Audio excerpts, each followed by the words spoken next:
नमस्कार दोस्तों, गार्गी क्लासेस पर आपका स्वागत है। डेट आज की 29 जनवरी 2022। देख लेते हैं इंडियन एक्सप्रेस की इंपॉर्टेंट न्यूज़ जो अभी हम इस वीडियो में डिस्कस करेंगे।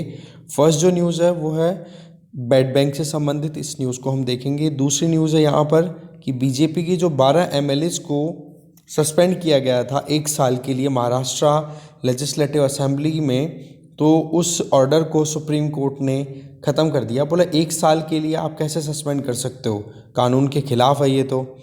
इसके बाद में न्यूयॉर्क टाइम्स की एक रिपोर्ट यहाँ पर बताई जा रही है जिसमें ये है कि जो पेगासस स्पाईवेयर है वो इंडियन गवर्नमेंट ने 2017 में इजराइल से परचेज़ किया था एक डील के अंडर में, तो ये भी हम देखेंगे।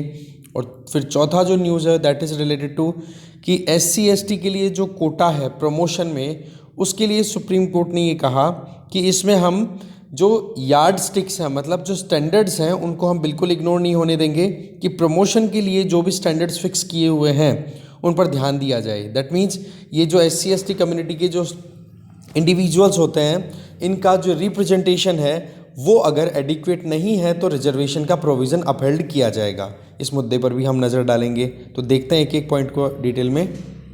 तो पहली न्यूज़ है वो देखो बेड बैंक से संबंधित है। इसमें अभी 15 केसेस को टेक ओवर किया जाएगा मार्च तक, और फाइनल जो अप्रूवल है वो मिल चुका है बेड बैंक की स्टैब्लिशमेंट को लेके। तो देखो बात ऐसी है कि यूनियन बजट आने वाला है 2022-23 का 3 दिन बाद में, तो 3 दिन पहले ही फाइनेंस मिनिस्ट्री के द्वारा अप्रूवल दिया जा चुका है बेड बैंक को, ठीक है ना। बेड बैंक में 2 एंटिटीज़ होंगी, इनके बारे में हम जानते हैं। एक तो national asset reconstruction company limited और दूसरी होगी India debt resolution company limited. ये होगी एसेट रेजोल्यूशन कंपनी, ठीक है, ARC, और ये होगी एसेट मैनेजमेंट कंपनी, ठीक है। तो शुरुआत में मार्च 31 से पहले बेड बैंक को हैंडओवर किए जाएंगे 15 केसेस, और टोटल जो NPS का अमाउंट होगा वो कितना हो जाएगा 15 केसेस के अंडर में 50,335 करोड़ रुपए का, ठीक है। तो ये बेड बैंक की स्ट्रक्चर है, और ये 2 जो एंटिटीज़ हैं इनका अप्रूवल देने से RBI थोड़ा मना कर रहा था, बट RBI ने अप्रूवल अल्टीमेटली दे दिया है कि चलो ठीक है, 2 एंटिटीज़ ठीक है, एक एसेट रिकंस्ट्रक्शन का काम करेगी, एसेट रेजोल्यूशन का काम करेगी, और एक काम कर लेगी एसेट को मैनेज करने का, ठीक है। तो ये चीज़ हो गई है। ये देखो जब से NDA गवर्नमेंट आई है तब से इस बात पर बहुत ज़्यादा पॉइंट किए जा रहे हैं, क्योंकि बेड बैंक जो है वो लाने की बात पहले कर दी थी। बेड बैंक का काम क्या होगा, जो भी बेड एसेट्स हैं, मतलब जो बैंकों के द्वारा जो लोन दिए गए हैं और वो लोन रिटर्न नहीं आ पा रहे हैं, तो उन लोन्स को मैनेज करने के लिए, उन लोन्स में जो डूबा हुआ पैसा है उसको निकालने के लिए एक सेपरेट एंटिटी स्टैब्लिश कर दी गई है, जिसी को हम बेड बैंक यहाँ पे बोल रहे हैं, ठीक है। इसमें आप देख सकते हो कि पब्लिक सेक्टर बैंक्स की और प्राइवेट सेक्टर बैंक्स का इन्वॉल्वमेंट होगा। तो ऐसे में जो national asset reconstruction company limited है ना, इसमें तो 51% शेयर्स होंगे पब्लिक सेक्टर बैंक्स के, ठीक है। और जो दूसरी एंटिटी है Indian debt resolution company limited, इसमें प्राइवेट बैंक्स हैं, उनके शेयर्स मेजोरिटी होंगे, मतलब मोर देन 51% इनके शेयर होंगे। तो एक प्राइवेट एंटिटी हो गई, गवर्नमेंट एंटिटी हो गई, इसके हिसाब से अगर ऑनरशिप या मेजर स्टेक्स के हिसाब से अगर देखा जाए तो। इसके आगे ये जो 2 एंटिटी स्टैब्लिश की जा रही है, इनका काम करने का तरीका होगा प्रिंसिपल एजेंट के बेसिस पे, और इन दोनों में से मेन या फिर कह सकते हो जो प्रिंसिपल एजेंट होगा वो होगा NARCL, मतलब एसेट रिकंस्ट्रक्शन कंपनी जो है ARC, वो काम करेगी प्रिंसिपल ऑर्गन की तरह। दोनों साथ में मिलके काम करेंगे, पर NARCL है उसकी डोमिनेंस रहेगी, ये आप ध्यान रखें, ये एक इंपॉर्टेंट पॉइंट है। प्रिंसिपल एजेंट का मेथड यहाँ पे अरेंजमेंट यूज किया जा रहा है, जिसमें प्रिंसिपल एजेंसी कौन सी होगी, NARCL। इसके आगे ये जो बेड लोन्स हैं जिनको रिकवर करने की बात की जा रही है बेड बैंक के द्वारा, इसमें काम करने का तरीका होगा 15:85 स्ट्रक्चर में। वो कैसे कि जैसे ही मान लो कोई बैंक है, SBI बैंक ही मान लो, यहाँ पे SBI का कोई एसेट है जिसको बेड बैंक टेक ओवर कर रहा है कि भाई आपसे तो अपनी तरफ से अपने एफर्ट्स पूरे लगा लिए कि पैसा निकलवा ले, पर आप निकलवाने में सक्सेसफुल नहीं हो, तो एक काम करो, ये जो आपका एसेट है जिसको आपने लोन दिया था वो हमें दो। वो यहाँ पर नेगोशिएशन हो जाएंगे SBI और बेड बैंक के बीच में कि हाँ भाई कितना रुपया SBI को दिया जाएगा जैसे ही एसेट को रिजॉल्व कर लिया जाएगा, या फिर उसमें कैसे भी मैनेजमेंट को चेंज करना, कुछ भी करके पैसा निकलवा के SBI को कितना दिया जाएगा। तो एक एग्रीमेंट होगा और उस एग्रीमेंट में जो 100% वैल्यू जितनी होगी ना उसका 50% तो वहीं की वहीं पे कैश के तौर पे दे दिया जाएगा। 15% तो बचे कितने 85% सिक्योरिटी रिसिप्ट के तौर पे दे दिए जाएंगे बेड बैंक के द्वारा उस पर्टिकुलर बैंक को, जैसे कि हम यहाँ पे बात कर रहे हैं एसबीआई को। तो अब 85% सिक्योरिटीज इनके पास आ गई। अब जैसे ही रेजोल्यूशन हो जाएगा उस रेजोल्यूशन के बाद में वो पैसे वो सिक्योरिटीज है वो एसबीआई रिटर्न कर देगा बेड बैंक को, और बेड बैंक एसबीआई को वो पैसा जो रिजॉल्व करने के बाद में निकला है उस एसेट से वो पे कर देगा। तो इस तरीके से ये 15:85 स्ट्रक्चर पे काम किया जाएगा। इसके अलावा पद्म कुमार नायर जो कि चीफ जनरल मैनेजर हैं एसबीआई के स्ट्रेस्ड एसेट्स के, ठीक है, तो वो तो देखो मैनेज करेंगे किसको, NARCL को, ठीक है। दूसरी तरफ मनीष मखारिया जो कि हेड है alternate investment fund SBI funds के alternate investment fund SBI funds management private limited, वो जो है हेड करेंगे किसको, IDRCL। तो NARCL को हेड तो कौन करेंगे यहाँ पर, पद्म कुमार, और IDRCL को हेड कौन करेंगे यहाँ पर आप देख सकते हो, मनीष मखारिया, ठीक है। इसके अलावा सुब्रता विश्वास ये नॉमिनी डायरेक्टर होंगे NARCL में, ठीक है। और आप देख सकते हो दिवाकर गुप्ता है वो कंटिन्यू करेंगे IDRCL के चेयरमैन के तौर पे। तो ये इंपॉर्टेंट अपॉइंटमेंट हुए हैं, इनके बारे में भी हमने यहाँ पे नज़र डाल ली। इसके आगे फिर नेक्स्ट न्यूज़ है वो है कि 2017 में जब prime minister Narendra Modi Israel की विजिट पे गए थे तब $2 बिलियन की एक डील साइन हुई थी, और उस डील में ही पेगासुस जो सॉफ्टवेयर है, ठीक है, जिसको अभी स्पाईवेयर बोला जा रहा है, वो पेगासुस स्पाईवेयर है, वो NSO ग्रुप के द्वारा इजराइल गवर्नमेंट के साथ में जो डील हुई थी उसके तहत इंडिया को डिलीवर किया गया। इसका मतलब क्या हो गया कि अभी रिसेंट टाइम में जो एक आउटब्रेक देखने को मिल रहा है, कंट्रोवर्सी चल गई है कि स्टेट सरकार जो है वो इंडिया के सिटीजन्स पे नज़रें गड़ा करके रख रही है। तो इस केस में प्रॉपर इन्वेस्टिगेशन होने के बाद में, पूरे 1 साल की इन्वेस्टिगेशन के बाद में पता पड़ा है कि ये जो स्पाईवेयर है पेगासुस, ये इंडिया ने इजराइल से खरीदा और इंडियन गवर्नमेंट ने खरीदा। इसका मतलब ये सीधा का सीधा एक क्लियर हिंट जा रहा है कि एक तरीके की निगरानी रखने के तरीके से सरकार ने स्पाईवेयर का यूज़ किया है, जिसमें ऑपोजिशन पार्टी के लीडर्स भी हैं, इसमें बहुत सारे जो ब्यूरोक्रेट्स हैं उनके भी कईयों के नाम आ रहे हैं, बाकी कुछ जर्नलिस्ट हैं जो कि इंडियन एक्सप्रेस से एसोसिएटेड हुए हैं उनका भी नाम आ रहा है। इसके अलावा ये स्पाईवेयर केवल इंडिया यूज़ करे ऐसा नहीं है, मैक्सिको ने भी यूज़ किया है, सऊदी अरब ने भी यूज़ किया है। इसके अलावा आप देख सकते हो पोलैंड, हंगरी, इंडिया, इन सबको ये पेगासुस स्पाईवेयर वो डिलीवर किया गया था। और जब आपको 2017 में प्राइम मिनिस्टर नरेंद्र मोदी जब इजराइल की विजिट पे गए थे तो वो फर्स्ट ऐसा इवेंट था जिसमें इंडियन प्राइम मिनिस्टर इजराइल की विजिट पे गए हों, ठीक है। इसके आगे अगर देखें आज की अगर परिस्थितियां देखी जाए तो इजराइल इंडिया रिलेशंस बहुत पीक पे चल रहे हैं, ठीक है। आप देखोगे कि जब पैलेस्टीनियन इशू को जब हाईलाइट किया जाता है तो पहले इंडिया हमेशा इजराइल का इतना फेवर नहीं करता था, कारण क्योंकि पैलेस्टीन के जो लोग हैं उनके फेवर में हमारी एक स्टैंड रहती थी। पर अब इजराइल के साथ में हमारे रिलेशन इतने अच्छे हैं कि अभी पैलेस्टीन को एक मेंबरशिप देने की बात की गई थी, ऑब्जर्वर स्टेटस देने की बात हो रही थी पैलेस्टीन को ह्यूमन राइट्स ऑर्गेनाइजेशन में, ठीक है। तब इंडिया ने इजराइल के कॉज को फेवर किया, यूनाइटेड नेशन के अंडर में UN economic and social council में, UN इकोसोक है वहाँ पर, ठीक है, पैलेस्टीन को ऑब्जर्वर का वो देना था स्टेटस, पर इंडिया ने मना कर दिया इजराइल का फेवर करते हुए। तो ये रिलेशनशिप की जो है अगाढ़ता वो दिखाई दे रही है। इसके अलावा मेन जो चीज़ थी वो हमने देख ही ली कि ये देखो पॉलिटिशियन राहुल गांधी, ठीक है, प्रशांत किशोर, इसके अलावा अशोक लवासा उस टाइम पे इलेक्शन कमिश्नर थे, इंफॉर्मेशन एंड टेक्नोलॉजी मिनिस्टर जो आज हैं अश्विनी वैष्णव, उनको भी इसी तरीके से ट्रैक किया जा रहा था। 40 के लगभग जर्नलिस्ट भी थे।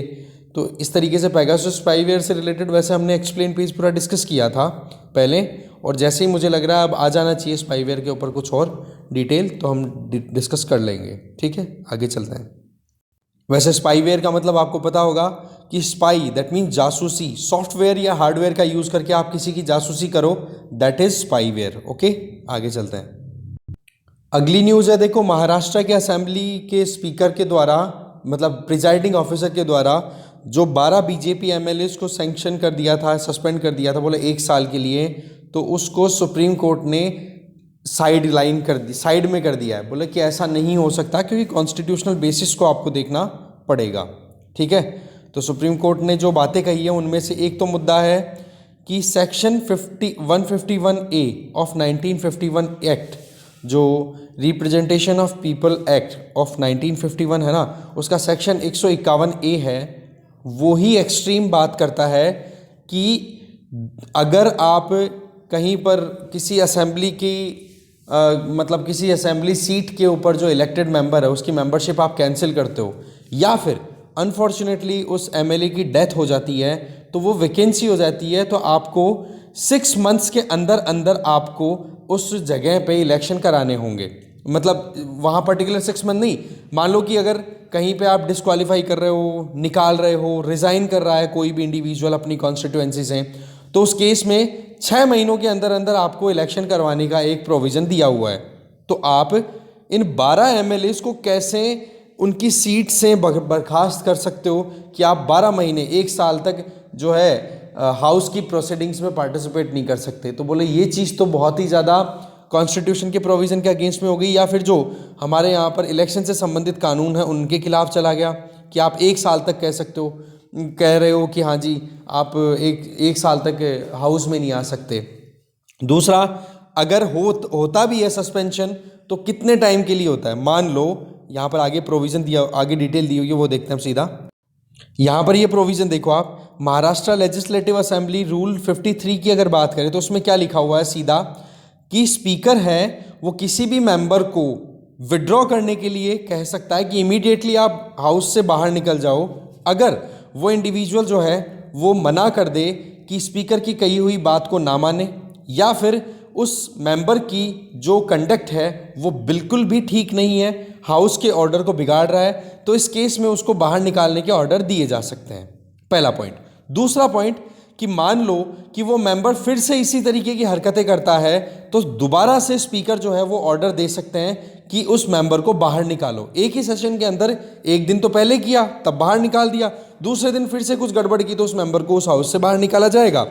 पर इस टाइम पर दोबारा से अगर इंसिडेंट होता है तो स्पीकर है वो सीधा उस मेंबर को कह सकते हैं कि भाई आप जो है परमानेंट ही बाहर निकलो, पर एक चीज़ ध्यान रखी जाएगी कि वो जो एब्सेंसी होगी ना उस मेंबर की, वो कितने दिनों तक होगी, वो स्पीकर है वो एक पीरियड ऑफ टाइम फिक्स करेगा कि इतने टाइम के लिए, और वो टाइम कितना हो सकता है, मैक्सिमम जो है जिस सेशन में सस्पेंशन के ऑर्डर दिए गए हैं उस सेशन में जो बचा हुआ टाइम है उस टाइम से ज़्यादा और नहीं हो सकता टाइम।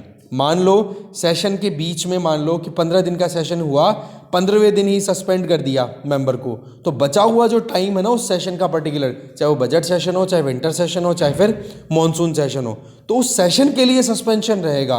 तो इस केस में हमारे यहाँ पर तो प्रोविज़न क्या है कि किसी भी हाउस के सेशन की कंडक्शन हो रही है, मतलब असेंबली बुलाई जा रही है, तो वहाँ पर मैक्सिमम 6 मंथ्स का गैप हो सकता है, 6 मंथ से ज़्यादा नहीं हो सकता।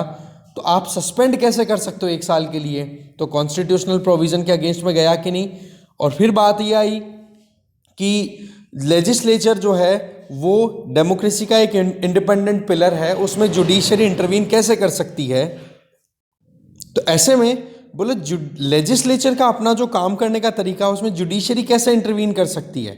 तो सुप्रीम कोर्ट में जो ये बेंच थी, इस बेंच ने सीधा क्या कहा कि भाई आप अगर कॉन्स्टिट्यूशनल प्रोविजंस को भी वायलेट करोगे तब तो हमें इंटरवीन करना ही पड़ेगा।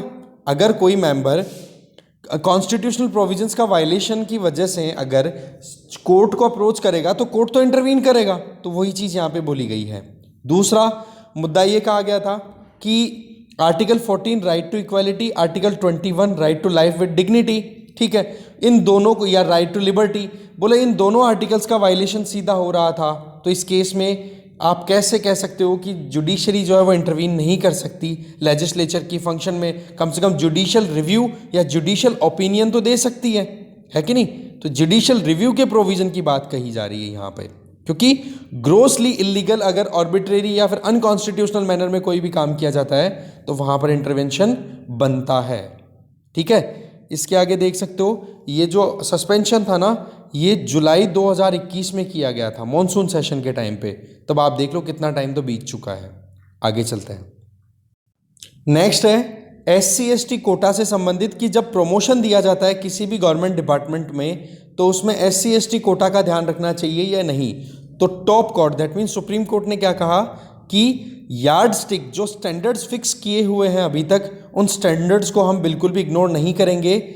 केस बाय केस देखा जाएगा कि कहाँ पर तो SC/ST कोटा लगना चाहिए प्रमोशन में और कहाँ पर नहीं लगना चाहिए। वो डिपेंड करेगा केस टू केस, और वो चेक किया जाएगा किसके बेसिस पे कि जो सुप्रीम कोर्ट के द्वारा जस्टिस L नागेश्वर राव के द्वारा बेंच ने जब अपनी तरफ से स्टेटमेंट दिए उसी स्टेटमेंट को कंटिन्यू कर रहे हैं यहाँ पर। तो वो स्टेटमेंट्स क्या थे वो हम थोड़ा जानते हैं डिटेल में।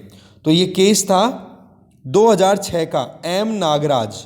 इसमें SC/ST कम्युनिटी के लिए जो प्रमोशन, SC/ST कम्युनिटी को जो रिजर्वेशन दिया जाता है प्रमोशन में, उससे संबंधित ये केस है 2006 का M नागराज। इसमें देखें ये जो केस था M Nagaraj versus union of India, इसमें क्लियर लिखा था कि स्टेट गवर्नमेंट जो है वो अपनी तरफ से हर एक डिपार्टमेंट में ये ध्यान रखेगी कि जहाँ पर भी SC/ST कम्युनिटी का रिप्रेजेंटेशन इनएडिक्वेट है पॉपुलेशन के हिसाब से उस पर्टिकुलर स्टेट में, तो ये देखा जाएगा कि वहाँ पर जो प्रमोशन है उसमें SC/ST कोटा पर फोकस किया जाएगा। अच्छा, ये भी देखा जाएगा कि जब प्रमोशन के लिए SC/ST कोटा जो रिजर्वेशन की प्रोविज़न किए हुए हैं वो स्टेट पर्टिकुलर में क्या कितने परसेंट रिजर्व सीटें हैं SC/ST के लिए, तो उसमें देखा जाएगा कि प्रॉपर क्वांटिफाइबल डेटा है भी कि नहीं। दैट मीन्स प्रॉपर सर्वे होना चाहिए। सर्वे के बाद में स्टेट गवर्नमेंट के पास में एविडेंस होने चाहिए कि ये कमीशन कॉन्स्टिट्यूट किया था और इस सर्वे के बाद में हमें ये पता पड़ा कि ये फला फला डिपार्टमेंट है, इस डिपार्टमेंट में जितना SC/ST कम्युनिटी का रिप्रेजेंटेशन होना चाहिए उतना रिप्रेजेंटेशन नहीं है। तो इस केस में आप प्रमोशन में SC/ST कोटा यूज कर सकते हो, है ना। तो ये यार्ड स्टिक है वो रखी गई थी सुप्रीम कोर्ट के द्वारा इस 2006 के वर्डिक्ट में, ठीक है ना। तो इसमें मनमानी नहीं होगी। ऐसा नहीं है कि रिप्रेजेंटेशन अच्छा है फिर उसके बावजूद भी आप SC/ST कम्युनिटी को प्रमोशन में कोटा या रिजर्वेशन का फायदा दे रहे हो, तो वो बात ठीक भी नहीं है। पर हाँ, अंडर रिप्रेजेंटेड है तो आप उनको रिजर्वेशन नहीं दे रहे हो तो भी ठीक नहीं है। दैट मीन्स अगर SC/ST कम्युनिटी किसी भी पब्लिक डिपार्टमेंट में अगर अंडर रिप्रेजेंटेड है तो उनको जो SC/ST कोटा है उसके अंडर में प्रमोशन की फैसिलिटी प्रोवाइड की जाएगी। ये बात बोली गई थी इस 2006 के M नागराज केस में, ठीक है। बाकी तो चीज़ें आप देख सकते हो, वही चीज़ें आ रही हैं पूरी घूम घूम करके। अच्छा, इसमें M नागराज केस में कॉन्स्टिट्यूशनल बेसिस पे भी डिस्कशन हुए थे, वो आपको दिखा देता हूँ। यहाँ पर आप देख सकते हो कि जजमेंट में ये कहा गया था कि सेंटर और स्टेट गवर्नमेंट है जो भी प्रमोशन के लिए काम कर रही है उनको सोच समझ करके काम करना होगा। जैसे नागराज केस में क्या बातें बोली गई है, सोच समझ कर मतलब वही यार्ड स्टिक पे ध्यान देना होगा, डेटा अवेलेबल होना चाहिए, सर्वे होना चाहिए, रिप्रेजेंटेशन कितना है वो देखना है, वो सारी चीज़ें। तो इस नागराज केस जजमेंट में 5 जजेस की कॉन्स्टिट्यूशन बेंच थी जिसमें कॉन्स्टिट्यूशनल अमेंडमेंट एक्ट के अंडर में article 16 clause 4A, article 16 clause 4B दोनों इंसर्ट किए गए थे और दोनों को अपहेल्ड किया गया था, है ना। कि आर्टिकल 16(4) में जो चेंजेस लाए गए हैं इसमें कोई बेसिक स्ट्रक्चर में चेंजेस नहीं है। अब देखो आर्टिकल 16 क्लॉज 4A क्या कहता है, वो तो कहता है कि स्टेट दैट मीन्स सरकार जो है वो प्रॉपर प्रोविजन करेगी रिजर्वेशन के लिए कि प्रमोशन में SC/ST एम्प्लॉयज़ का प्रमोशन हो।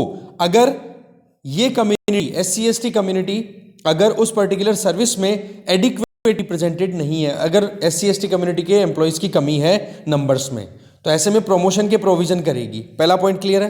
दूसरा पॉइंट आर्टिकल 16 क्लॉज 4B, इसमें यह था कि स्टेट जो है वो SC/ST कोटा जो भी अनफुलफिल्ड है, फॉर एग्जांपल अभी 2022 की कोई वैकेंसी है, अब उसमें वैकेंसी में SC/ST कम्युनिटी के लिए रिजर्वेशन की सीट्स रहेंगी। अब मान लो कि SC/ST की सीटें खाली रह गई इस वैकेंसी में और 2023 में एक और फ्रेश वैकेंसी निकाल दी, जबकि 2022 की वैकेंसीज अभी भी फुल नहीं है, SC/ST कम्युनिटी के लिए जो सीट्स अलोकेट की गई थी वो भी खाली है। तो इस केस में ये जो वैकेंट सीटें हैं ना, इनको कैरी फॉरवर्ड किया जाएगा अगले साल के लिए। तो 2023 की जो वैकेंसी है उसमें रिजर्वेशन के प्रोविजन तो होंगे ही, प्लस ये पिछले साल की जो वैकेंसी है इनका भी रिजर्वेशन का प्रोविजन आगे कंटिन्यू किया जाएगा। पर यह ध्यान रखा जाएगा कि यहां पर कैरी फॉरवर्ड का जो मेथड आप यूज कर रहे हो आगे आने वाले साल की जो वैकेंसी है उसमें, तो वहां पर यह देखा जाए कि सुप्रीम कोर्ट के द्वारा जो इंदिरा साहनी केस में 50% की जो रिजर्वेशन कैपिंग लगाई हुई है उसका वायलेशन ना हो। ठीक है, तो ये ध्यान रखने वाली बातें हैं। तो ये कुछ यार्ड स्टिक्स हैं, that means case by case देखा जाएगा कि कहां पर प्रमोशन की जरूरत है, कहां पर प्रमोशन कितना मिलेगा, और प्रमोशन दिया जाए तो किन किन कंडीशनैलिटीज को फुलफिल करना जरूरी है। ठीक है, और सुप्रीम कोर्ट का हमेशा एक ही कहना है रिजर्वेशन के लिए कि आपके पास में क्वांटिफाइबल डेटा होना चाहिए। सरकार अगर रिजर्वेशन देना चाहती है ना, तो उनके पास में प्रॉपर एविडेंस होने चाहिए कि जिस पर्टिकुलर कम्युनिटी को वो रिजर्वेशन देना चाहते हैं उनकी बैकवर्डनेस कितनी है, पॉपुलेशन कितनी है उनकी, और साथ में जो आर्टिकल 335 है उसकी साथ में भी ये देखा जाएगा कि कहीं उसका वायलेशन तो नहीं हो रहा है। ठीक है, तो स्टेट के ऊपर क्या है कि एक ऑब्लिगेशन है कि वो प्रॉपर वेरिफिकेशन करे।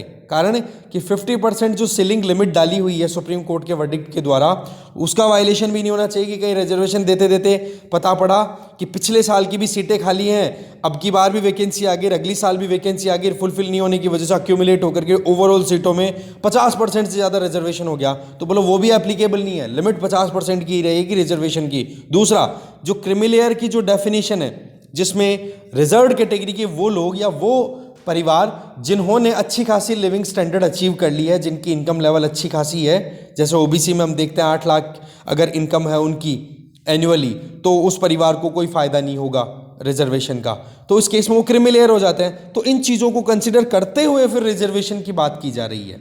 ठीक है, तो ऐसा है SC ST कम्युनिटी को अगर प्रमोशन में रिजर्वेशन मिले तो केस टू केस वेरी करेगा, देखा जाएगा जो भी स्टैंडर्ड गवर्नमेंट सुप्रीम कोर्ट के द्वारा फिक्स किए हैं उनको प्रॉपर्ली फुलफिल किया जा रहा है या नहीं। अगर अंडर रिप्रेजेंटेशन है रिजर्वेशन दो, ओवर रिप्रेजेंटेशन है रिजर्वेशन की कोई जरूरत नहीं है। रिजर्वेशन अगर देते हो तो 50% से ज्यादा नहीं जाना चाहिए, और अगर रिजर्वेशन दे रहे हो तो आपको यह भी ध्यान रखना है कि जो क्रीमी लेयर की जो डेफिनेशन है वो वायलेट ना हो जाए। ये सारे यार्ड स्टिक्स हैं जिनके बेसिस पे प्रमोशन में रिजर्वेशन की बात की जा रही है। आगे चलते हैं। फिर एक छोटी सी न्यूज़ है, अनंता नागेश्वरन, ये अभी जो इकोनॉमिस्ट भी हैं, एजुकेशनिस्ट भी हैं, अभी न्यू चीफ इकोनॉमिक एडवाइज़र के तौर पे अपॉइंट हो रहे हैं, तो ये ध्यान रखें आप। ठीक है, आगे चलते हैं। फिर एक न्यूज़ है कि इंडिया और फिलीपींस के बीच में $375 मिलियन की एक डील साइन हुई है, जिसमें ब्रह्मोस मिसाइल है वो इंडिया सप्लाई करेगा फिलीपींस को। ये अपने आप में इंडिया का बहुत बड़ा प्रोजेक्ट है एक्सपोर्ट पॉइंट ऑफ व्यू से अगर देखें अब तक का। ठीक है, तो इसमें जो इंडिया की तरफ से DRDO है वो, और रशिया की तरफ से NPO मसिनोस्त्रोइनिया, ठीक है, इन दोनों ने मिलकर के जॉइंटली डेवलप की है ब्रह्मोस। ब्रह्मोस में जो वर्ड है ब्रह्म, that is from Brahmaputra river. ठीक है, रिवर ब्रह्मपुत्रा के नाम से, और मोस है वो मॉस्को रिवर है रशिया की, उससे लिया गया है। ठीक है, तो इंडिया $375 मिलियन की डील साइन कर चुका है। ये पहला अपने आप में इंपॉर्टेंट डिफेंस एक्सपोर्ट है। ठीक है, और आप देख सकते हो कि ब्रह्मोस एरोस्पेस प्राइवेट लिमिटेड है वो इस मिसाइल को मैन्युफैक्चर कर रही है, और इसकी डिलीवरी जहाँ तक है, वैसे तो फिलीपींस के एग्रीमेंट तो 28 जनवरी 2022 को हुआ ही है, और डिलीवरी जल्दी कराई जाएगी। ठीक है, अब इसमें क्या है, एक तो कारण कि साउथ चाइना सी में फिलीपींस की और चाइना की टेंशन्स चल रही हैं। दूसरा, हम भी देखें तो चाइना के खिलाफ हम भी टेंशन में हैं। क्यों? कि 21 मंथ से ज़्यादा का टाइम हो गया है जब हम ईस्टर्न लद्दाख में आमने सामने हमारी आर्मीज़ खड़ी हैं एक दूसरे की, चाइना के एग्रेशन की वजह से। तो इंडिया और फिलीपींस दोनों एक ही पहलू पे हैं अगर चाइना के पॉइंट की बात करें, तो ये डील अपने आप में बहुत इंपॉर्टेंट हो गई। तो लगे हाथ अब आपके लिए आ गया है ब्रह्मोस मिसाइल की पूरी details UPSC point of view से एक बार पढ़ लो आप। ठीक है, आगे चलते हैं। एक्सप्लेन्ड पेज पे यूपी की जो राजनीति है वो है, बस एक ये है कि HIV के लिए मॉडर्ना ने एक वैक्सीन तैयार किया है, तो अभी देखते हैं कि उसका क्या रिजल्ट, कितना क्या मिलेगा। बाकी हाँ, HIV के लिए वैक्सीन अभी तक बहुत से बन चुके हैं, उनके ट्रायल भी हुए हैं, पर सक्सेस रेट अभी तक प्रॉपर नहीं है। तो ये वैक्सीन जो है मॉडर्ना का, ये कैसे काम करेगा इसकी थोड़ी जानकारी लेते हैं। देखो, ये जो वैक्सीन है ये एग्जैक्टली वैसे ही तैयार किया गया है जैसे कि कोविड-19 का वैक्सीन तैयार किया था मॉडर्ना ने। ठीक है, मॉडर्ना बायोटेक फर्म है, उसके द्वारा बनाया गया है। तो HIV एड्स को टैकल करने के लिए mRNA वैक्सीन तैयार किया गया है। ये वैक्सीन कैसे काम करेगा? जैसे ही किसी को इंजेक्ट किया गया HIV एड्स का जो पेशेंट है उसको, ये वैक्सीन का मतलब आप जानते हो, वैक्सीन का मतलब हो गया एक तरीके से प्रिवेंशन हो गया ये, ठीक है, कि हमारी बॉडी को पहले ही इम्यून करने के लिए इन्फेक्शन दे दो और इन्फेक्शन के बाद में हमारी बॉडी जो है ट्रेनिंग ले लेगी। ट्रेनिंग लेने के बाद में जब भी नेचुरल अटैक होगा किसी भी इंडिविजुअल को जो कि HIV का वैक्सीन ले चुका होगा, उस पर अगर HIV वायरस का अगर अटैक होगा तो फ्यूचर में वो टैकल कर पाएगा। हमें भी तो इसीलिए कोविड के वैक्सीन लिए थे हमने भी, ठीक है। तो इसमें जो mRNA है जिसको हम मैसेंजर RNA बोलते हैं, ये क्या करेगा? जैसे ही एक इंडिविजुअल की बॉडी में ये इंजेक्शन लगाया जाएगा, वैक्सीन लगाया जाएगा, तो mRNA जो है वो एक तरीके की प्रोटीन का प्रोडक्शन है उसको ट्रिगर करेगा, एक तरीके का ऐसा प्रोटीन जो कि हमारी बॉडी के इम्यून सिस्टम को स्ट्रांग करेगा, ठीक है। इसमें क्या है कि एक स्पेसिफिक एंटीबॉडी जिसको हम बोल रहे हैं BNABS, ठीक है, तो ये एक तरीके की न्यूट्रलाइजिंग HIV-1 एंटीबॉडी होगी, वो प्रोड्यूस होगी इस प्रोटीन की वजह से। मतलब mRNA इंजेक्ट किया, mRNA जो कि मैसेंजर RNA है, वो हमारी बॉडी में सेल्स को ट्रिगर करेगा एक पर्टिकुलर प्रोटीन बनाने के लिए। जब प्रोटीन बनना शुरू हो जाएगा तो उस प्रोटीन बनने से हमारी बॉडी में एक तरीके की स्पेशल एंटीबॉडी तैयार होगी जिसको हम बोल रहे हैं BNABS, ठीक है। और ये BNABS क्या है? एक तरीके की न्यूट्रलाइजिंग HIV-1 एंटीबॉडी है। दैट मीन्स HIV को एकदम निष्क्रिय करने की एंटीबॉडी जो हमारी बॉडी में तैयार होगी, जो कि HIV के बहुत से जो स्ट्रेन्स हैं, अलग अलग वेरिएंट है, उनको डाउन कर पाएगी। ये जो BNABs हैं, ये बेसिकली क्या है? ये basically certain type of B cells हैं, है ना। मतलब certain type of B cells के द्वारा ये एंटीबॉडी जनरेट की जाएगी। बी सेल्स क्या होती है? एंटीबॉडी सेल्स होती हैं। इसका मतलब ये बहुत ही रेयर काम है। इस पैराग्राफ में बड़ी इंपॉर्टेंट इन्फॉर्मेशन है वो ये कि लगभग 3 लाख बी सेल्स होती है ना हमारी बॉडी में जो एंटीबॉडी जनरेट करती है, बीमारी से रोग प्रतिरोधक क्षमता जो तैयार करती है, वो उनमें से कोई रेयरली कोई एक सेल ऐसी होगी जो कि ये एंटीबॉडी जनरेट करेगी। तो आप देख सकते हो कि हमारी बॉडी में कितनी बी सेल्स की रिक्वायरमेंट होगी, तब जाकर के प्रॉपर क्वांटिटी में ये BNABS जो एंटीबॉडी है जिसको हम बोल रहे हैं न्यूट्रलाइजिंग HIV-1 एंटीबॉडी, ये प्रोड्यूस होगी जो कि फिर हमें आगे फ्यूचर में एड्स जैसी बीमारियों से बचाएगी, ठीक है। तो इसके लिए देखो इंटरनेशनल एड्स वैक्सीन इनिशिएटिव और स्क्रिप्स रिसर्च ये इस पर देखो काम कर रही है, टेस्टिंग हो रही है इस वैक्सीन की। देखो प्रॉमिसिंग तो है, बाकी रिजल्ट बताएगा कि कितना क्या आउटकम निकलता है। इसके पहले भी बहुत सारी कंपनीज ने अपनी तरफ से ट्रायल किए, जैसे कि यहाँ पर नाम दिए हुए हैं, जॉनसन एंड जॉनसन ने भी अपनी तरफ से तैयार किया, थाई RV144 इसने भी अपनी तरफ से काम किया, पर एफिकेसी इतनी ज़्यादा नहीं आ रही है।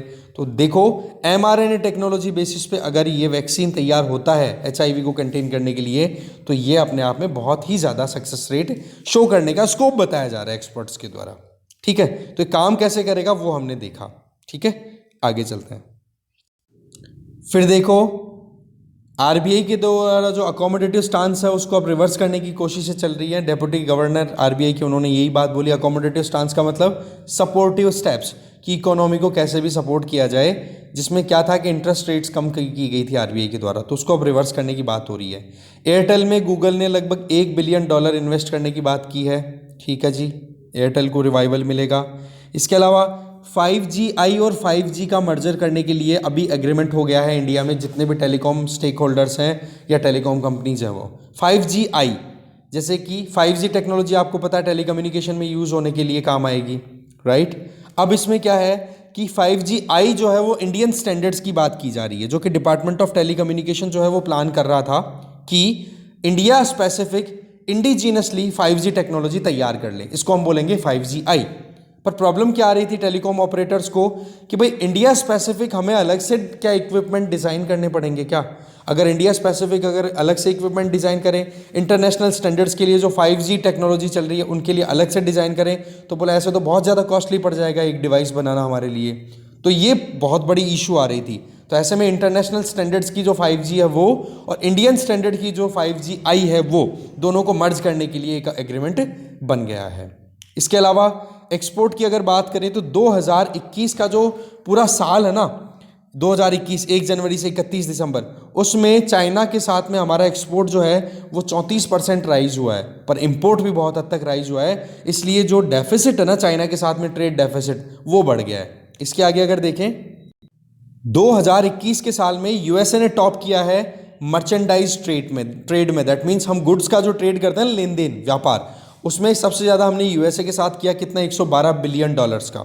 ठीक है, दूसरे नंबर के चाइना 110.4 बिलियन डॉलर का। ये बात हो रही है 1 जनवरी से लेकर 31 दिसंबर 2021 की। यूएई के साथ में फिर तीसरे नंबर पे सऊदी अरब, फिर स्विट्जरलैंड। तो ये आप याद रख लेंगे, अच्छी न्यूज़ है ये, इंपॉर्टेंट है ये, डेटा काम का है। ठीक है, बायलैटरल रिलेशंस में लिख सकते हो यूएस इंडिया, चाइना इंडिया, ठीक है ना, सऊदी अरब इंडिया। आगे चलते हैं, बाकी वर्ल्ड पेज पे अगर देखें तो एक तो सेंट्रल अमेरिकन कंट्री है दैट इज होंडुरस। होंडुरस में पहली महिला प्रेसिडेंट बन गई है जिनका नाम है शियोमारा कास्त्रो। शियोमारा कास्त्रो, ठीक है, ये पहली लेडी वहाँ की प्रेसिडेंट बनी है। एक तो ये मैप आप जरूर देख लोगे सेंट्रल अमेरिकन, ठीक है। इसके आगे अगर देखें तो इधर फ्रेंच प्रेसिडेंट इमैनुअल मैक्रो की बात हुई है पुतिन से, तो थोड़ी बहुत बात है वो डाउन हो सकती है, यूक्रेन वाला जो क्राइसिस चल रहा है वो।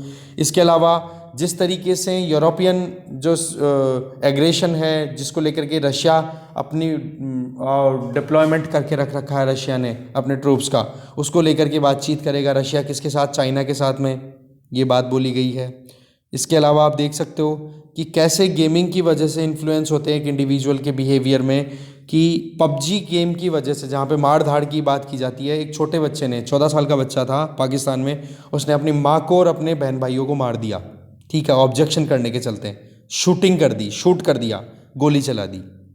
देखो जी, अच्छा अब काम की चीज़ क्या है हमारे लिए, एक तो यहाँ पर देख सकते हो नीचे चाइना जो है वो स्पेस सेंटर तैयार कर रहा है और ज़्यादा से ज़्यादा सैटेलाइट वहाँ पर, और पाकिस्तान के लिए और सैटेलाइट्स लॉन्च करेगा।